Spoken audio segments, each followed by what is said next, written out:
Shaking my head already. Hello everybody, welcome to the United Stand. I'm Mark Goldbridge and this is your latest transfer news this Tuesday morning, the 8th of July. We're talking strikers this morning as Manchester United may have identified a new number 9. We've also been offered about 5 others. There is an Mbeumo transfer story. There is also an update on Rashford, who may be patient and need a pay cut. Jadon Sancho and Anthony are struggling because of their wage demands. Lots to get into, but I was shaking my head at the start of the show there because somebody was saying in the chat, Richard Rios. So I just did a little bit of looking around. West Ham and Roma are apparently in talks with him. Not us. Forget that. The question is where Richard Rios is going to go, and it won't be Old Trafford. Absolutely not a chance we're going to do that. The day we didn't take the money for Bruno and the day we couldn't sell Casemiro. But don't worry, we've got Bruno in the midfield and Casemiro's been down the gym. So don't worry about buying Richard Rios. We go again. We go again with what we had last season. I'm sure it'll be a bit different. Anyway, let's get straight into it. So, Manchester United's new number 9, question to myself. Well, we have got a few updates for you this morning around the striker situation. And I think the first place to start really is this story coming out of The Athletic, basically saying that Manchester United are monitoring the situation with Moises Kean, currently of Fiorentina. He's playing with David De Gea at the moment, and he is a player that Manchester United are, out of all the Premier League clubs at the moment, says The Athletic, Manchester United are the club paying the most attention to him. He has a £55 million release clause, which is about 50 million pounds. This is active until the middle of July, so it's got another week of activity. He's 25 years of age, and of course he used to play for Everton. Lots of people saying no in the chat. Just to add into that as well, I mean, I don't want to ruin your breakfast, but this is also in The Athletic. Several free agents have been offered to Manchester United as striker options as well. Calvert-Lewin, Jamie Vardy, Callum Wilson have all been offered to Manchester United. So, welcome to the world of Manchester United. I mean, some people are, I remember when Arsenal used to be a rival of ours. Can everyone remember when we used to think Liverpool were a rival or Man City were? Can anyone remember those days? I mean, I feel like it's the History Channel. During the war, I feel like Uncle Albert. Anyone remember when we used to be a football club? Like we used to actually think we could win major trophies and we'd look at Arsenal and go, can't wait to play them. Anyone remember those days, or did I dream it? Because I tell you what, this is a living nightmare. We're being linked and offered Vardy, Wilson, Calvert-Lewin. Who do they think we are? Maidstone United? Macclesfield Town? Bloody hell. I mean, it's just incredible what we actually are now. And we can kick and scream and say we're not that, but we are. We are that club. This is what, I mean, I can't even do an analogy for this. It's being offered Vardy, Calvert-Lewin, Wilson. There is somebody else as well. I mean, may as well get Troy Deeney out of retirement as well. I know he's got a show on Talk Sport and Match of the Day, pick of the team of the week. I'm sure. I mean, seriously. Yeah, it's. I mean, being offered those players, it's like being offered a punch on the nose or a kick in the nuts. Yeah, it's not good. It's not good, is it? That's not good. But in relation to the Athletic article, which is where that's from as well, in relation to Kean, not for me. Not for me. I will give you my opinion on this. So yeah, just if you're tuning in a little bit late, we're starting off talking about strikers. There's something about Rasmus and Roma as well. But look, we didn't get Delap. We didn't get Gyokeres. We're not getting Osman. We can't afford Sesko or Ekitike. So you are going to get a striker. And this is the sad thing. We were talking about Amrim last night. Fantastic show last night if you didn't see it. I'm not going to repeat it. It was basically about whether Amrim is doomed to failure before he's even started. Based on the summer transfer window, we're probably in a worse position than we were at the end of last season, which is incredible. But I think one of the worst things you can do when you have a team that's massively underachieving and a fan base that's hugely frustrated and a media that is gunning for your manager and a section of the fan base that's already Amrim out, One of the worst things you can do in the key position in the transfer window is get somebody that even the loyal fans aren't excited about or sure about. Like, how are you going to build confidence, momentum? How are you going to fight off the media and those fans that want Amrim out if you give him shit? Like, whoever we sign as a striker, it's not going to be somebody that everyone goes, ooh, wow, I tell you what, I'm surprised by that. They mean business. Whoever we get is going to be, at best, a divider. Some people will go, it's okay. Some people will say it's a load of rubbish. That's what I'm sort of attuned to now. Like, whoever we get, I have to keep going. There isn't anybody else now. So when I see Man United being linked to Moises Kean of Fiorentina, instantly I go, no. But then I go, we've messed up. Like, there is nothing good out there now. So I look at it and I still say no, because I think £45 million for that is an absolute scam, to be honest with you.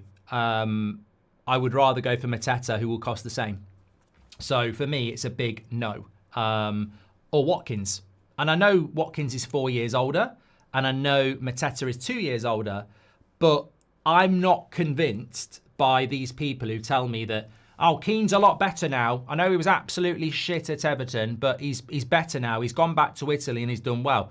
Oh, would that be the Italian league that's a lot slower than the Premier League and a lot less intense? So you're telling me he came to the intense, quick Premier League, couldn't deal with it, went back to the slower, more technical Italian league and has done well. Big red flag. Absolutely no way do I think that this is a deal that we should be looking to do.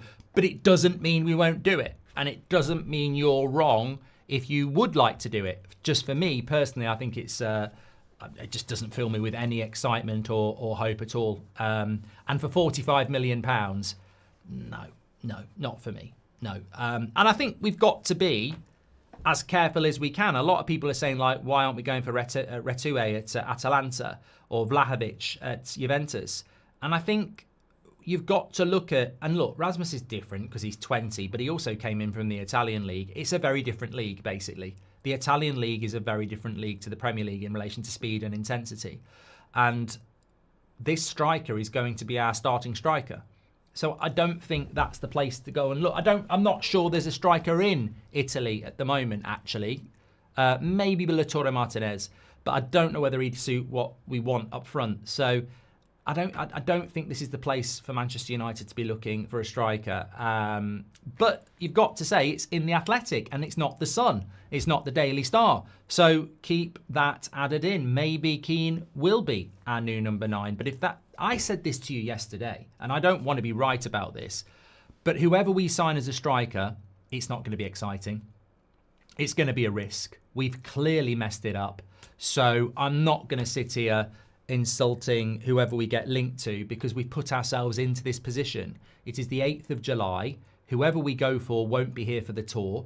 It's a double-edged sword, really, isn't it? The striker we're going for is going to be, plan D, E or F, and they're not going to get a pre-season. I mean, what you want is your number 1 striker there on the first day of the pre-season to learn. What we're actually going to get is 5th or 6th choice with no pre-season. Can I just break that down for people who don't understand what I'm saying? This is like you need to employ somebody to work with you, and the job you do is quite technical. You employ the best person out there, the best in class, and you give them an apprenticeship of three months before you send them out to the world to do what you need them to do. Sounds okay, doesn't it? Best in class, 3-month apprenticeship, yeah? What Man United do is we go and get mediocre people, don't give them an apprenticeship and throw them straight in. And that's not an analogy. That's literally what we do. So by not getting the best and not giving them a pre-season, we are basically buying mediocre people and throwing them straight in at the deep end. And that's meant to be Manchester United Football Club with all the millions of pounds that are swishing around. And you look at other clubs and the way they're run, it's down to minute detail. I had somebody message me yesterday, by the way. They're a qualified, I can't really say too much because they work for another club. But they're into like, they work in like fitness and conditioning. And they basically messaged me saying, it's amazing. I've seen some of the clips of Man United players training in their spare time, and I'd get sacked if they were doing what they're doing. And I was like, what do you mean? And he said, just some of the stuff they're putting on social media, like throwing medicine balls with their legs straight. You're putting massive strain on your knees. Like, it looks great to fans, but as an expert in that field, they're in the gym on their own, just doing stuff. Is somebody telling them, like, that's really dangerous what you're doing for your knees and this, that, and the other? Now, I don't know about that. I don't know about that. But it is interesting when you get messages like that, because it just feels like United are just not serious. We're just not serious. As long as we can sell shirts, and as long as we can sell tickets, and as long as we're on the telly, that just seems to be, it's just business. There's not anybody going, and I thought Sir David Brailsford was going to do this. I expected Brailsford to do this, where he'd go, fine margins, where can we make improvements by 1 or 2% here, there and everywhere? Well, I could make a massive improvement by having best-in-class signings in for pre-season. I don't think people understand how bad it is not to have your new signings in for pre-season, and how that's compounded by getting signings that aren't that good and not giving them a pre-season. It'll be a problem. Who would you take out of Calvert-Lewin, Vardy and Wilson in that order? None. Like, honestly, I am not answering that question, Rico. I am not ranking those three, because the minute you do, you become a Glazer. I'm not accepting it. I am not saying who I will take out of Vardy, Wilson and Calvert-Lewin, because that is basically admitting it's okay to go and get one. It's repulsive. It's disgusting. It's an absolute joke to go anywhere near any of those three players. Vardy 10 years ago was very interesting. I watched him quite a bit last season. He ain't nowhere near the Vardy you think he is. As for Callum Wilson and Calvert-Lewin, look, if you're sponsored by Bupa, or you've got plenty of hospital beds, or you want to get a friend for Luke Shaw, take your pick. But they're both absolutely injury prone. No. Also on the striker situation, Dimarzio has said that Roma have now entered the race for Rasmus Højlund, but they can't afford a transfer fee, so they would be looking at a loan deal. I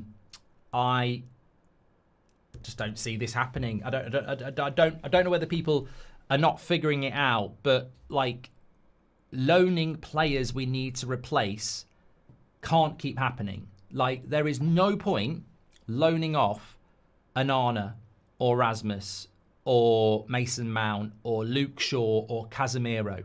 And these are all players I would say we won't be getting rid of, but if we had good offers for, you would take it.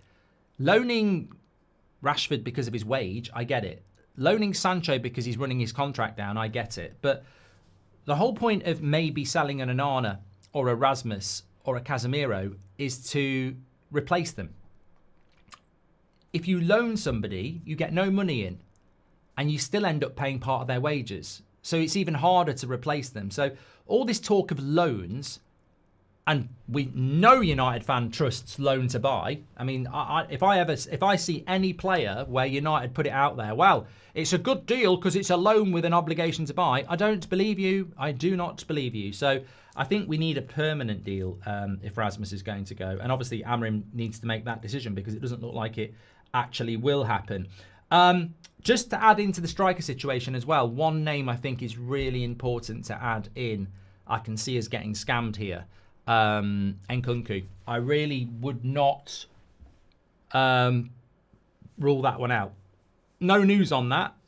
Not new news on that. No information on that. I just think with Nkunku, looking at this transfer window, how we're limited by funds, how Chelsea would like Garnacho, I can just see United doing it. I can just see us doing something like that. I hope I'm wrong, and I'm not saying I'm even 70% true on that. Where's the hotometer in the bin? Basically sent it on holiday to Ibiza. I said, go and have a good time, because you're just not going to get used. Angry says Nkunku would be a good buy. Do you watch football, mate? Do you do any research at all, or do you just play with him on FIFA? Like, come back when you've actually done your research. But Nkunku, I can see United doing that as part of a Garnacho deal. There's something about Chelsea where they can lube up every other Premier League club for their own benefit. I mean, Arsenal are going to basically double what they paid for Madueke and give them pure profit, so they can buy better players. They give them, 70 million for Havertz. We give them 55 for Mount. I can just see us being the facilitator of Chelsea again, taking Nkunku off them and giving them Garnacho. And then Garnacho will go on and be a world-class player, and Nkunku will spend most of his time with Luke Shaw on the treatment table. So yeah, I can see us do the striker situation. I just don't think it's going to end well. I think it's very obvious that there's nothing out there that we can do now.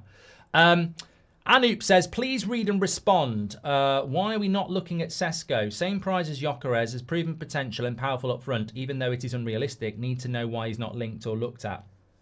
Anoop, I don't know whether it's a good question or a bad question, but I can answer the question for you.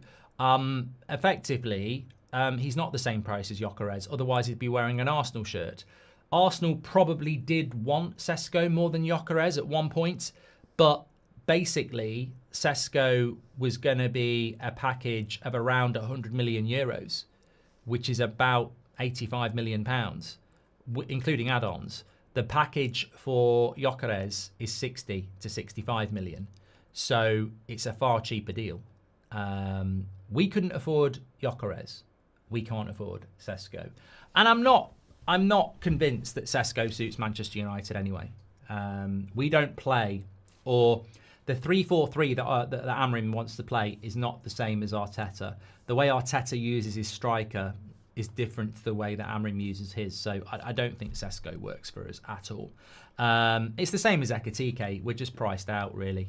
Could Garnacho go to Forest, says Thornster. I wouldn't have thought he would go to Forest. No, I think he'd be more ambitious than that. I mean, if he ends up going to a club like that, with all due respect, I'd be very surprised. I don't think his ego is going to Nottingham Forest. I think he's thinking Chelsea, to be honest. And that's where I would pitch him at the moment. Good question, though. Mojo, I hope you're doing well. How are you doing, Mojo? Legend of the chat. He says, and we were made to believe Ineos will manage football side of the club. Here we are. The Glazers are still a dominant force behind the Ineos veil. There is nothing best in class as yet. But the interesting thing is, Mojo, I actually think we're worse than we were under the Glazers, because what the Glazers would do now is panic. I think this is really important to say this. If we only had the Glazers in charge and we'd just finished 15th and we'd lost the Europa League final and we hadn't done anything in the window, I think there would be protests. I think there would be shirt boycotts. I think there would be really big movement against the Glazers. I was thinking about this last night. I really do. Because after 20 years, if they were solely in charge and we're at our lowest point and they're not doing anything in the window, I think there would be huge movements against the Glazers. And what they would do is what they always do. They'd write checks. They'd write checks and panic. We're not getting those huge moves because Sir Jim Radcliffe has this veil of protection in the fan base because he's British. But we're also not getting the desperation checks either. So we're actually in a worse position than we would have been under the Glazers. I think there'd be more pressure on the owners, and I think they would panic and sign players. There's no pressure on the owner, and they're not going to write checks. So I actually think we're in a worse position, controversially or not. Me personally, I'd give our current strikers another chance, because what do you mean we have two useless strikers? I didn't say we have two useless strikers, Skywalker. I'm afraid Liverpool looks at Mbeumo as long-term salary replacement with all the forward outgoings and their Jota situation. We need to wrap this deal up, says Red Simon. I think that's very speculative to say that. I don't think there's any indication that Liverpool are looking at Mbeumo at all. James Cave says, morning Mark, Mbeumo and Cunha will need to be transformative because there are no striker options left that will be. Sadly, we were going to rely on 2 or 3 players getting 10 to 15 goals as opposed to a 25 plus striker, says James. Well, going back to what I was saying before, somebody mentioned it on the show last night. I'll mention it again here. We're going to get injuries next season. 100% we're going to get injuries next season. Gyokeres is not going to succeed at Arsenal, says Boych, in my opinion. Also, I don't remember the last Italian that shined in the Premier League. Big names in Serie A, flop in England. I think Gyokeres is going to be a rip-roaring success at Arsenal. Do you know why? because he is a prolific goal scorer in a team that will create lots of chances. I watched Arsenal a lot last season, and the amount of times Saka or Odegaard or Martinelli were putting the ball in the 6-yard box, but Havertz isn't intelligent enough to do it because he's not a striker. He'll clean up. His touch might not be great. He might have a few bad games, but it's like Erling Haaland. You take away service from Haaland, he's pretty basic, but he gets so much service. And every time somebody sort of says Haaland's fallen off, they'll go and play West Ham and he'll score 4 goals. So I think Gyokeres will be the same. There'll be people who go, oh, technically he's not that good, but he'll be a success because he'll get 3 or 4 good chances a game and he'll score them. I think he'll be an absolute success there. I think at Man United he might have been a failure because if he didn't get the service, like people don't, then he might struggle. If Højlund drove in smiling, you'd be chuffed, mate, says Realist. Grow up, mate. I've been very, very open and honest about the Rasmus situation for months. And if you speak to Robert McCormack, he's not the player that I defend the most when it comes to the player ratings. It's people like Ugarte and De Ligt.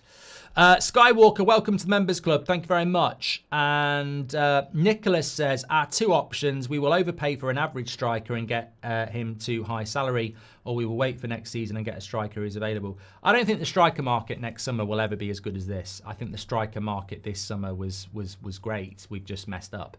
Patrick Lynch says, the other thing to consider that any striker we get now won't be in either the club's or Amrim's top 5 options. No concessions will be made when the season starts, but plan D is in no way optimal. I think this is a very intelligent point again from Patrick and sort of what I was talking about a few minutes ago. We are going to put a striker, we're going to give Amrim a striker, which is not in his top 5, without a pre-season, and then he's going to be judged like it's a Plan A signing who has had a pre-season, because that's Man United. As soon as the whistle blows, no context is ever there. It's Man United, what's the score? And if you lose, get out. And that's shocking. And that goes back to the people at the top. We're going to give him a Plan F striker with no pre-season, but then he's going to be judged on that signing. It's not great. I think age is irrelevant for the striker. We need someone who can score at least 15 Premier League goals. Watkins and Mateta would be great, says Rob. 2028 title with this striker options for now, says Vivek. Man, we were never going to win the league in 2028. Luke Smith says, first we had the Busby Babes, then Fergie's fledglings. This season we've got Ruben's rookies or Amrim's amateurs. You heard it here first, says Luke. And Rajaf says, I was so frustrated seeing Shaw and Onana at day 1 training. On a more positive note, I think Kobe, Xerxes and Yoro will step up this season, says Rajaf. You know what I'm worried about, Rajaf, with players like Mainu and Yoro and Xerxes and a couple of others? Injury. I don't want to be quoted on this, and I don't want people to bookmark this. Just maybe keep it there for later on and go, oh, remember we spoke about that. I'm absolutely convinced we've done nothing in our medical department. Well, in fact, I know. We've done nothing in the medical department at all. I mean, Amrim's, it's not just signings over this summer. It's not just sales over this summer. It's also backroom. They've done nothing to change the fitness department, and they've done nothing to improve the coaching, i.e. the fitness people are pretty much the same as they have been for the last few years, and Amarim's coaches, well, he's only brought a handful in. A lot of these coaches are still coaches that were working under Solskjaer and before.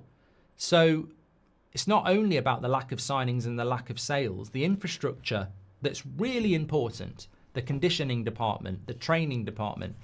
I've been to Carrington. The amount of people walking around in shorts and t-shirt is incredible. And they're not players, they're coaches.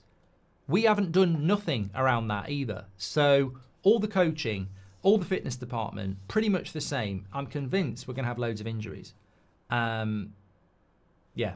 Morning, Mark. Today's Mark's my 40th birthday. Thank you for your relentless pursuit of the truth around this crumbling team. Love the show in Dublin, says Connor. Happy birthday, Connor. Hope you have a great day. Let's hope we get an Mbeumo duet, actually. I want to talk about that.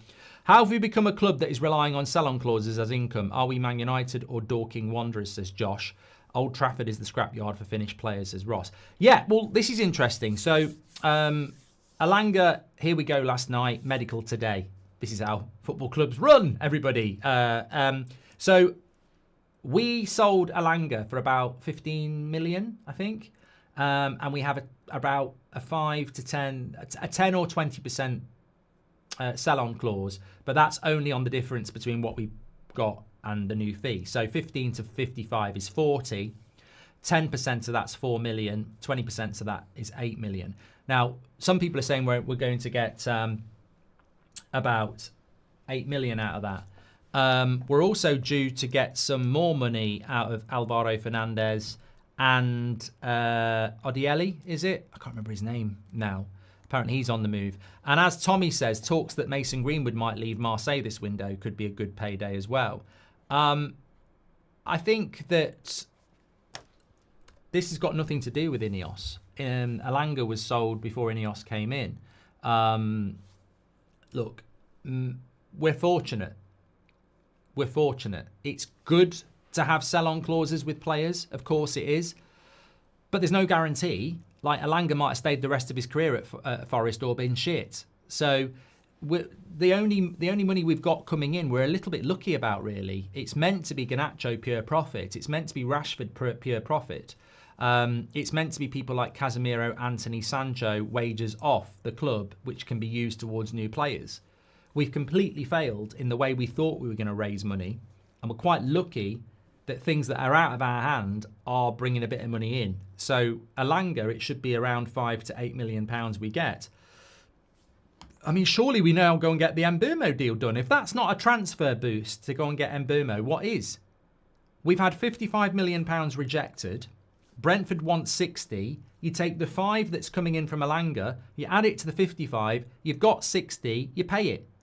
That 5 from Elanga, if I'm Barada, I'm saying to Sir Jim Radcliffe and Joel Glazer, I'm going to take that 5 million from Elanga, I'm going to stick it onto the 55 million bid to Brentford, and I'm going to get him in now. And if they say no to me, I'm going to say, why? And they're going to go, well, at the end of the day, it's £5 million. And I'd go, yeah, but it's £5 million you had no idea you were going to get. You didn't say this in a meeting in March or April. Oh, at the end of the day, I think Newcastle are going to buy Elanga for 55 million, and we'll get 5 million, and we'll use that towards the debt repayments. Nobody said that. Nobody said that because nobody knew it was going to happen. This is a bonus £5 million. So we're going to take it, we're going to stick it onto the Brentford bid, and we're going to get that deal done and stop fucking about. But the point is, we probably won't do that because we'll go, oh, there's £5 million we can use for dividends or something like that. The most logical thing to do is go, well, that Elanga thing's worked out well for us. Here's £5 million. We never thought we were going to get that. Right, use it for Mbeumo. I mean, surely that's what a logical and intelligent football club does, because it's called a bonus. It's not money we were expecting this summer. So use it. Use it wisely and use it now. Because if we don't, then we could still be... I mean, there was a comment in the section last night. I know, and it went something like this. I don't want to annoy everybody, but can we just have the conversation about realistically what's going to happen with Mbeumo? Because we can't just keep going, it might be today, it might be next week. Like, at some point, a decision has to be made. And all we're being told is Brentford wants a certain fee. Man United don't want to sell a certain fee, but they won't walk away. And Mbeumo wants to come to Man United. Well, we can't just keep having that as an update every day. At some point, either Brentford cave in, or they keep him, or we walk away, or we give them what Brentford wants. And I think that at the end of the day, that's sort of where we're at the moment, isn't it? So I don't see Brentford caving in because I think ultimately they would like to keep a player like that. I actually think Brentford are vulnerable to going down. They don't need the money, but they haven't got Thomas Frank anymore. They're losing some of their best players. And what are they really going to be able to bring in late in the window, which is what it would be? So if I was Brentford, I'd be going, it's 60 million or we'll keep him. I wouldn't be going, we need to sell, we need to sell. So I think, United just need to either pay the fee or do something drastic. Chelsea will be on Mbeumo when they sell Madueke, says Aki. We need to watch out with the quality. I mean, look, Aki makes a great point. Manchester United have and always will be a very fortunate club that maybe by design or maybe by pure luck, the players we go for, nobody else is in for. I think if I think if a decent club went in for Mbeumo and just said, there's £60 million, we'd be in trouble. He apparently wants to come to Man United. That might be strong enough. But you're telling me if a Liverpool or a Man City or a Chelsea walked in and went, there's the 60 million, do you want to come to us? He might change his mind. But I think we will end up with him. I just think the time we've taken on it is a joke. We need to watch out, says SK. With the quality of youth we've been able to sell, we only have that quality because of our past and we haven't been good for a while, says SK. City are running different tactic variations at Club World Cup. Do we think Amorim could be thinking about flexibilities without a striker, e.g. 3-5-2, 2 10s most advanced and 9 becomes a third midfielder, says Pengers. I don't think when you read about Ruben Amorim, he is going to change his system. I don't think he will, no. I can't promise that, but he's been rigid with his system since he started being a coach. Now, within the system, there's adaptability, but I think fundamentally it'll always be a 3-4-3. Kovar 2 leaving Leverkusen. Fee, however, is low, says Jacob. Imagine how far we've fallen. We're actually missing the Glazers' panic buys. Ineos haven't impressed, and the only players Kean this summer exclusively wanted us. Technically, we have only signed one player. Thank you very much, John, for your super chat there. Can Rasmus perform better with Cunha and Mbeumo? I think Xerxes, Obi, Rasmus can all perform better with people behind them that aren't Hollywood players and get their head down and shoot all the time. But we do need a striker regardless of that. 25-26 teams, says Alan Casey. I would rather stick with Rasmus and Obi than any of these Plan D, E, F jokers. Sign Mbeumo. I'm sure RS will benefit. Unpopular, I know, says Andy Atherton. You know what, Andy? It will be unpopular, but I will back you up on this. With who we're being linked to as a striker, at what point do you, beyond the joke and the banter, with who we're being linked to, at what point have we messed it up so much that we'd be better off just sticking with Xerxes, Rasmus and Obi? Like, Gyokeres is such an improvement. Osman is such an improvement.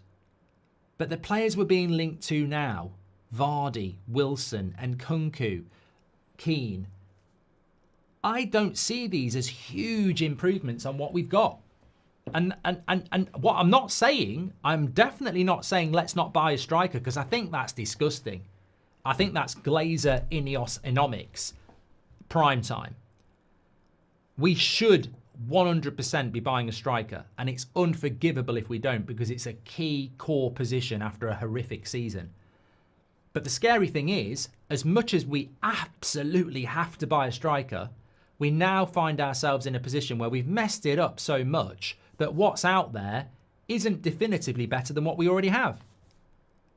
So I'm saying, yes, we do need to buy a striker, but we've messed up so badly, there's not really anything left out there that's better than what we've got, bar taking risks on people like Watkins at 29. And I don't know what the price is for somebody like Mateta. I think it would be expensive. The level of competency at this club is unreal, says Vishal. They've already sacked Amorim, and that's not a prediction. That's a spoiler. Regarding goalkeeper, wouldn't it be easier to offload Binder and find a new goalkeeper in the 5 to 10 million range who can challenge Anana? Maybe he'll take the hint then, says Slazy. I think this is the best thing to do. I think that's the logical thing to do. But obviously, it's not desperately. It's not definite. It's not what Amorim wanted. He wanted a number one goalkeeper, but he's not getting anywhere near what he wants. What about Alvarez from Atletico Madrid? Mate, I mean, you're talking about... Yeah, I mean, of course, definitely, but not going to happen. Tommy Scars, welcome to Members Club. Thank you very much. Hope you're doing well. Thoughts on a loan move for Obi, says Isa. I mean, Isaac, I would like to loan Obi to a championship club where he can play every game. But the situation we're in at the moment, we can't be moving any strikers out. Is it realistic, sad, or both that all I hope for is an experienced striker and goalie from this transfer window after Mbeumo, says Edward? It's logical. I don't know whether it's realistic, to be honest with you. Chelsea, we've done that. Mateta would be my choice over Gyokeres. 14 Premier League goals in a Palace team is unreal. I think 40 million gets him, says Sean Turner. The interesting thing about Mateta is I think he's a fan theory, isn't he? I haven't heard him actually I haven't heard him be concrete linked to Man United in a very long time.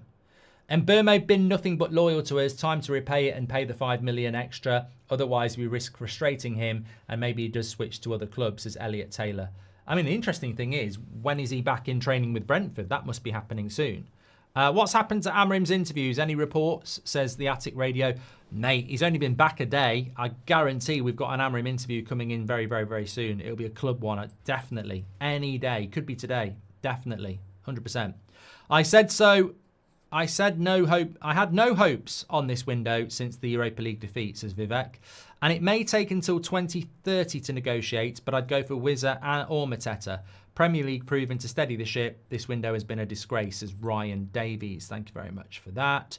Mark, Mateta has an option to extend, so it will be expensive, says Joe Wright. That means he's got 2 years on his contract then, doesn't it? Ineos has indoctrinated all of us into this mentality, sell to buy. They could spend 200 million this window. The new United, it's scary, says Jack Berry. Well, mate, it's been explained by numerous people how Man United could easily go and spend a couple of £100 million right now. And yet, you're right. So many people have been fooled and mugged off by the sell to buy thing. Absolutely. Sorry to say that with United it feels like a relationship that should have ended but forced to prolong. The love I had is gone, but I love the community, says Andrew. John Yoro, Delit, Martinez, Garnacho, Bruno, Agate, Ahmad, Mbeumo, Cunha, Rashford. Amrim should reconcile with Garnacho and Marcus, says Alan. No, thank you. Entitled to your opinion. No, thank you. No, thank you. No players playing for Man United again after walking around in a Villa shirt on holiday. Get stuffed. No, absolutely not. No way. No, not a chance. No way. We may be nothing. We may be a shadow of our former selves, but there are still some of us that uphold the morals of the club that we love. And I don't care whether we're in bloody League One. I wouldn't have Garnacho back after that. This club may be in the gutter, but it stands for something. It does. It has an incredible story. I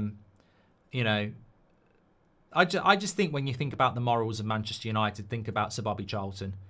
I don't want somebody walking around doing fucking Insta posts in a Villa shirt to try and prove some fucking egotistical PR point.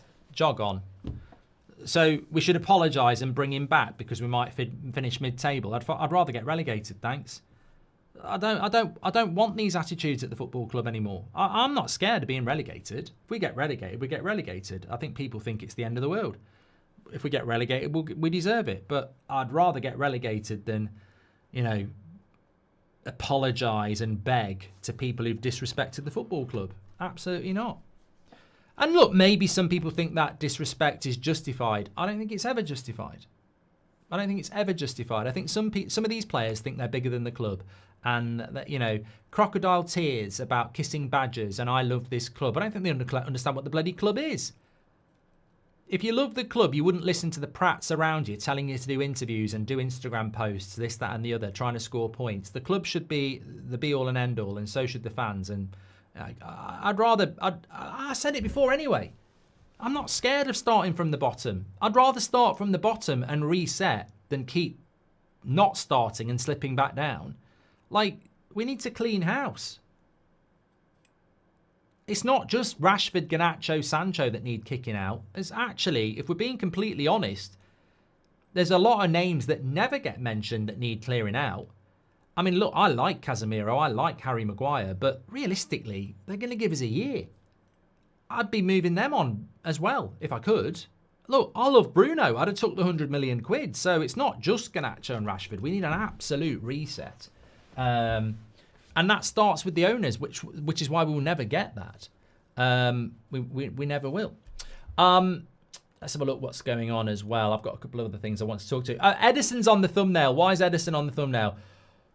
Right, it's because I didn't talk about it yesterday. and I will read it to you because it is news, but we can react to it however we want.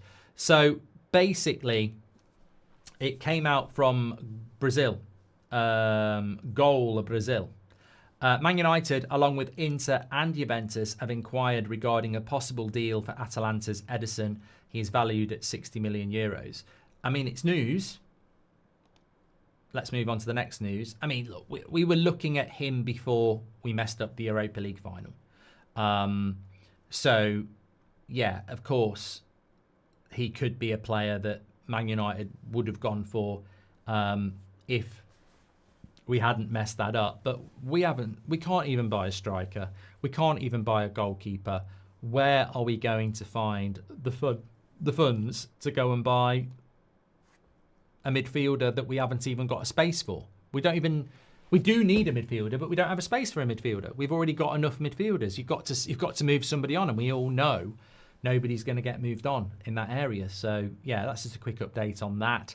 A few people talking about the Amazon Prime thing from last night. We mentioned it on the show late last night, but as a bit of news if you missed it, Manchester United have ended secret talks over a record-breaking Amazon Prime documentary series. Deal was in excess of £10 million, and they've been working on it for months. But Arda was very pro the deal and felt that it would be good. It would have been great for us. I'm on Barada's side here. You know, this would have been absolutely great for us because the club has failed for 10 years. We may as well get a behind-the-scenes documentary about what really goes on. But apparently Amrim pulled the plug on it, saying that it would be disruptive and negative. And he's right. He is right. I only wanted it so I could, you know, it's like it's rubbernecking, isn't it? Really, that's all it is. You're just looking at the mess. But Amrim has said no, and he is right to say no because it would damage him. It would damage his players. But it tells you how bad things must be if United are saying no to £10 million for a documentary series that actually would have been technically free PR as well. Like Spurs did really well out of theirs. Arsenal did really well out of theirs. So if we're saying no to something like that, it really just shows you how bad it is behind the scenes that we don't want cameras in there. Yeah. If we start the season bad, then 18 months Ineos clause kicks in. Maybe Glazers buy them out and full sale. Why would they want to continue with Ineos, says Marcus? Because, I've explained this so many times, Marcus, because the Glazers had the plans to do a regeneration project around Old Trafford in 2017, but nobody would listen to them. So Jim Radcliffe comes in, a knight of the realm, with good connections in and around the government, and now that's happening. This is going to make the Glazers a lot of money. You're talking about performance on the pitch influencing the Glazers. The only thing they're influenced by at the moment is Jim Radcliffe's ability to make friends and get that regeneration project off the ground that they couldn't do. That's all this has ever been about. It's a strategic alignment of two business people who don't need to like each other, but will make each other a lot of money. And it's all about the regeneration project. And I think people need to stop talking about us replacing the owners. They need to stop thinking this ownership pact is going to break. They need to stop thinking that the transfer window or performance on the pitch is going to bother them. The regeneration project is going to make them wealthy. And that's all they're there for. And they will stay while that happens. And some people voted for this. Not literally, but some people wanted it. Please wish Casey a happy 30th birthday, Mark, says Bruno FC. I reckon there's any element that Ineos have realised Amrim needs big investment and quietly wouldn't mind him failing so they can get someone cheaper, says Elliot Taylor. Who knows? Calvert-Lewin will get you relegated. I support Everton, says James.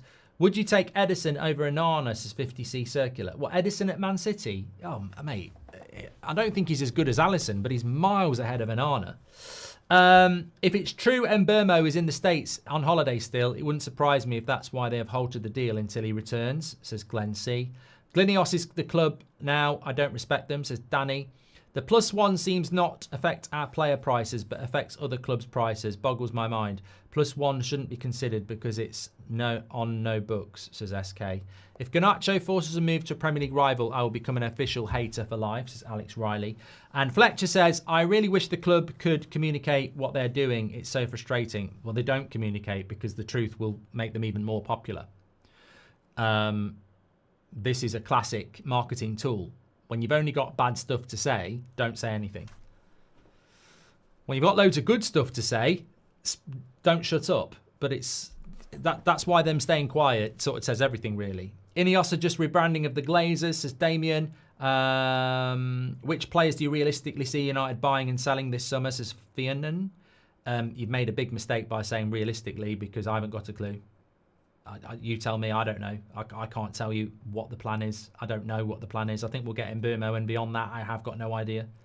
I know there are already some rumours, Watkins, Kean, but can we pull Vlahovic, Thuram type of striker? What is our budget? I don't know, Jacob. I think, look, this is one of the things that frustrates me. People say, what are we realistically going to do? What's our budget? Go back to the previous question. No one's telling us anything. We don't know anything. All we know is this transfer window has been an absolute disaster and not what anybody thought it was going to be. It's worse. So we can't predict anything. We can't say what the price is. We don't know anything. We've been negotiating on Mbeumo for nearly 6 weeks, over £5 million. Incredible. Absolutely incredible. Play Onana and Xerxes until January, and then if failing, sign replacements, says Alan Casey. Alan, that's your second comment I don't agree with. I genuinely think you're Sir Jim Radcliffe. Are United stand going to Sweden on Saturday? It's not this Saturday, Alvin. It's the week after. United's only big adversary is Ineos and the board, says Bounty Hunter. Thomas Muller keeps flirting with us, says Robert McCormack. Wouldn't surprise me. This club is going to have to be nearly dead before we are. Save our Man United. I knew when Sir Alex left that this was going to happen, says Tom Best. Thank you very much. Just on another piece of news, by the way, I found this quite interesting. It's coming in from, well, The Athletic were talking about Marcus Rashford and basically saying that he might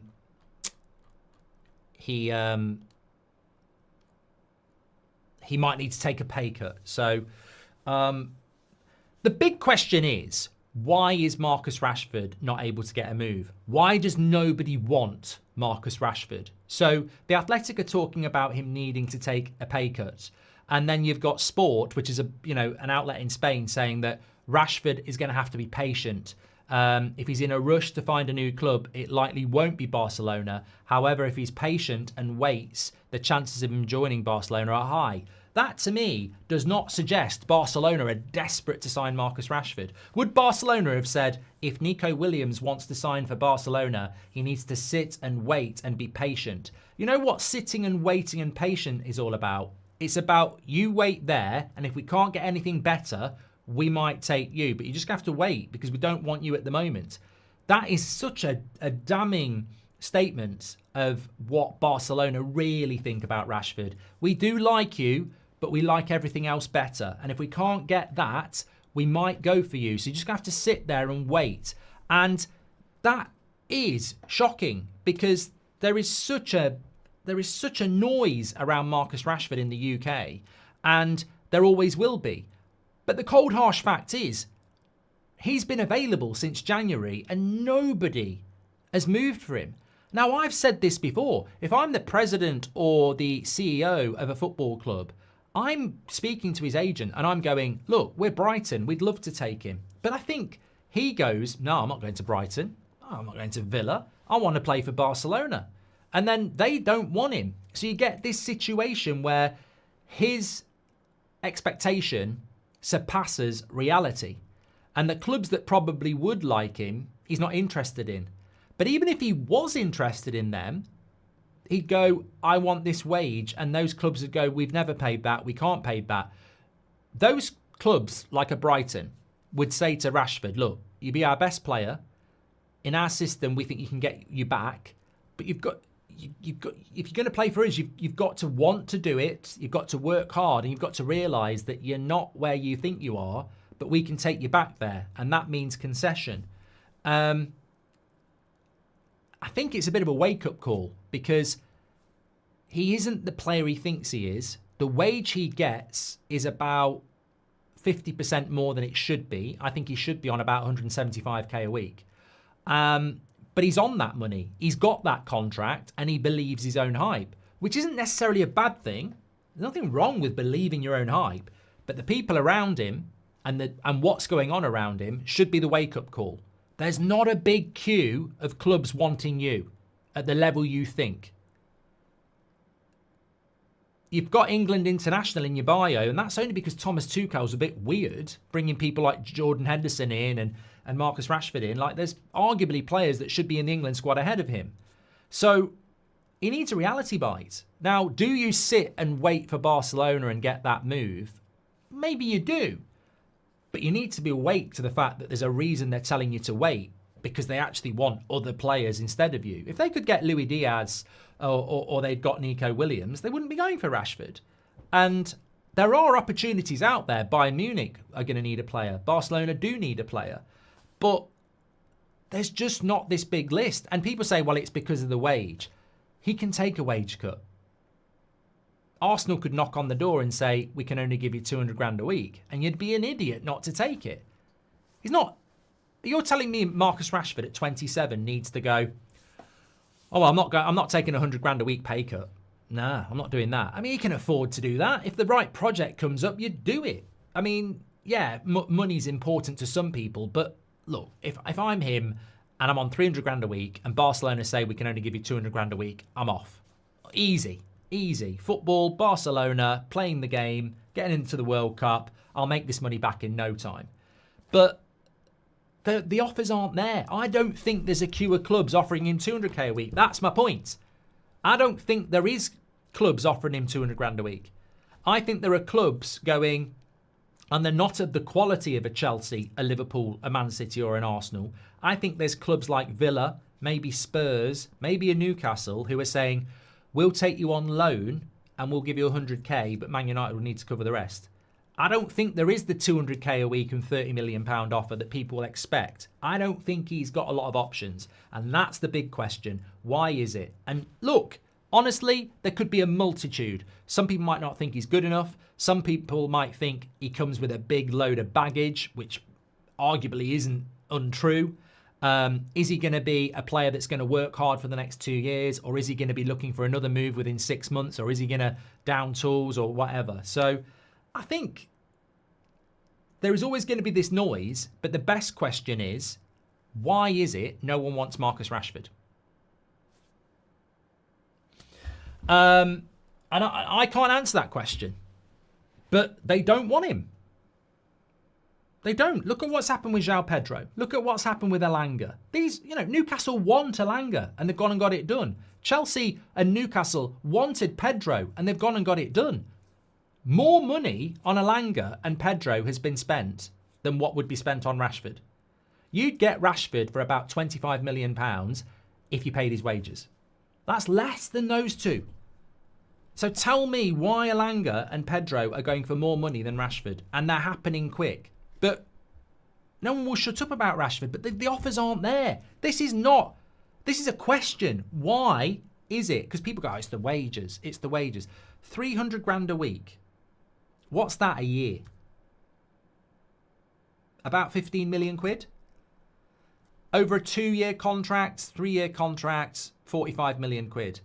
Add the transfer fee in, 45, 70 million quid. You're not going to pay him 300 grand a week anyway, but imagine you paid Marcus Rashford 300 grand a week and you paid Man United 25 million over a 3-year deal. You're talking about 70 million quid.